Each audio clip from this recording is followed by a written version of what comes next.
కక్ష సాధింపు చర్యలు అని బీఆర్ఎస్ అనేందుకు అవకాశం లేకుండా కాళేశ్వరం కేసు సీఎం రేవంత్ రెడ్డి సీబీఐకి ఇవ్వాలని గొప్ప నిర్ణయం తీసుకున్నారని ప్రభుత్వ విప్ ఆది శ్రీనివాస్ అన్నారు.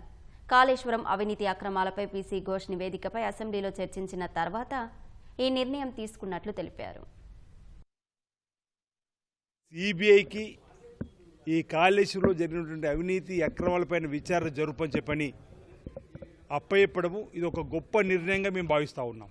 రాష్ట్ర ప్రభుత్వ ఆధీనంలో ఉన్నటువంటి సిట్టు ద్వారా కానీ ఏసీబీ కానీ సిఐడి కానీ ఇతరత్ర సంస్థల ద్వారా ఒక విచారణకు ఆదేశం ఇచ్చుంటే ఈ రాష్ట్ర ప్రభుత్వం కక్ష సాధింపు దోరుతో పోతుందని చెప్పండి అనడానికి అవకాశాలు రాకుండా ఉండడానికి, అలాంటి అవకాశాలు ఇవ్వకుండా ఉండడానికి పారదర్శకంగా ముందుకు పోవాలని చెప్పని సిబిఐ విచారణకు ఈరోజు రాష్ట్ర ప్రభుత్వం నిన్నటి రోజు శాసనసభలో గౌరవ ముఖ్యమంత్రి రేవంత్ రెడ్డి గారు ప్రకటనను మేము ఒక గొప్ప నిర్ణయంగా ఎందుకే భావిస్తాం.